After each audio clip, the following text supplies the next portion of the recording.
इमरान खान का जेल भरो तहरीक का ऐलान। वीडियो लिंक खिताब में चेयरमैन तहरीक इंसाफ ने कहा, मजीद गिरफ्तारियां हुई तो जेल भरो तहरीक शुरू करेंगे। कारकुन तैयारी करें, कॉल का इंतजार करें। उनका मंसूबा तहरीक इंसाफ को कमजोर करना है। उम्मीद है अदलिया आइन के साथ खड़ी होगी। इससे कबल इमरान खान ने चौधरी परवेज इलाही महमूद खान से मुलाकात में कहा कि हुकूमत की इंतकामी कार्रवाइयों के पीछे कुछ और लोग हैं। इंतखाब की तारीख देना पड़ेगी। दहशतगर्दी सर उठा रही है। हुकूमत को अमन व अमान की नहीं, मुखालिफिन को कुचलने की फिक्र है।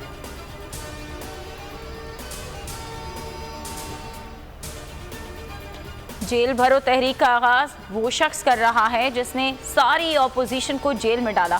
मरीम औरंगजेब कहती हैं कि आज मुल्क में जो भी मुश्किलात हैं वो इमरान खान की वजह से हैं। पीडीएम हुकूमत गुज़श्ता दौरे हुकूमत में किए गए मुआहदों पर अमल कर रही है। अगर हम उन मुआहदों पर अमल ना करते तो पाकिस्तान डिफॉल्ट हो जाता। District and session court Islamabad ने शेख रशीद को जुडिशल रिमांड पर अडियाला जेल भेजने का हुक्म दे दिया। प्रोसिक्यूटर की जिस्मानी रिमांड की इस्तदा मुस्तरद। शेख रशीद पर आसिफ जरदारी पर इमरान खान के कातिल की साजिश का इल्ज़ाम लगाने का मुकदमा दर्ज है। सिंध पुलिस की राहदारी रिमांड की इस्तदा मुस्तरद। शेख रशीद की दरख्वास्त से जमानत पर समाअत पीर को होगी। ले जाएं।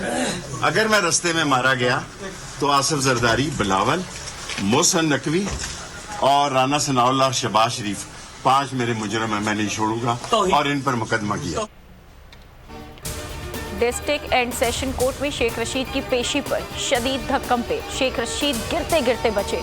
मीडिया से गुफ्तगू में शेख रशीद ने कहा कि अगर कराची जाते हुए कत्ल हो गया तो मेरे कत्ल के जिम्मेदार आसिफ जरदारी, बिलावल, शहबाज, मोहसन नकवी, राना सनाउल्लाह होंगे।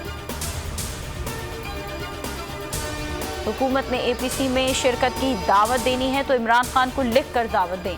परवेज खटक की मीडिया से गुफ्तगू कहा, हुकूमत से कहता हूं कि बास आ जाओ, जो मर्जी कर लो, इमरान खान ने आना है। शाह महमूद कुरैशी कहते हैं कि शहबाज शरीफ साहब दावत देनी है या इल्ज़ाम लगाना है। आप मफाहमत चाहते हैं या टकराव? एपीसी में दावत से पहले फैसला कर लें। आपका एजेंडा आइन की पासदारी है और मईशत की बहाली नहीं। वज़ीर आज़म शहबाज शरीफ से सरबरा पीडीएम की मुलाकात। शहबाज शरीफ ने कहा, ऑल पार्टीज कॉन्फ्रेंस में तमाम जमातों को इलेक्शन और मईशत समेत तमाम कौमी उमूर पर मुतफ़क्का लाहे अमल इख्तियार करना चाहिए। ये वक्त तकरीबी सियासत का नहीं। मौलाना फजल रहमान ने कहा कि पीडीएम को आइंदा माह होने वाले कौमी असम्बली के ज़िमनी इंतखाबात में हिस्सा नहीं लेना चाहिए। पंजाब और खैबर पख्तूनख्वा में अमन व अमान और इक़्तिसादी सूरत हाल को देखते हुए ही इलेक्शन कमीशन को इंतखाबात की तारीख देनी चाहिए। उम्मीद है इमरान खान जल्द नाअहल होंगे।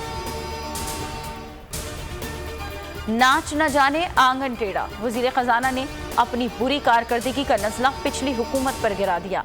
इसाक डार ने ट्वीट में कहा कि 2013 में पाकिस्तान दुनिया की 24वीं बड़ी मईशत थी, जिसे 2022 में 47वें नंबर पर पहुंचा दिया गया। ये इमरान की बुरी गवर्नेंस, नाअहली और बुलंद तरीन कर्जों की सतह पर पहुंचने की वजह से हुआ। न्याजी ने नौजवानों से तहजीब छीन ली। शौकत तरीन का रद्द-ए-अमल। बोल न्यूज़ से गुफ्तगू में शौकत तरीन ने कहा कि इसाक डार के पेश किए गए नंबर गलत हैं, वो आवाम को धोखा मत दें। ट्वीट में कहा कि इसाक डार ने जिस 47वें नंबर का हवाला दिया वो दरअसल 42 है। आपकी वजह से IMF ने पाकिस्तान को जुर्माना किया था। मुआशी इस्लाहात में ताख़ीर, कर्जों और महंगाई में इजाफा। IMF की पाकिस्तानी मईशत के लिए बड़े खतरात की निशानदेही। मुश्किलात की बड़ी वजह कर्ज प्रोग्राम पर मौसर अमल ना होना करार दे दिया। हुकूमत की आइंदा हफ्ते रेवेन्यू बढ़ाने के लिए इकदाम की यकीन दहानी। सिगरेट्स, फ़ज़ाई टिकट पर टैक्स बढ़ाने की तजवीज़। एनर्जी ड्रिंक्स पर टैक्स बढ़ाने, बैंकों की आमदन पर लेवी लगाने की तजवीज़।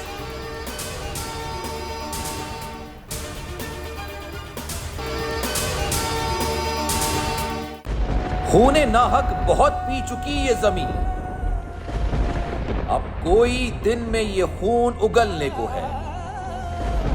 खत्म हो जाएगी ये तमाशागरी, वक्त पलटेगा रोजे जजा की तरह। ये जो पेशावर में ताजा लहू है बहा, एक क़यामत करेगा फलक पर बपा।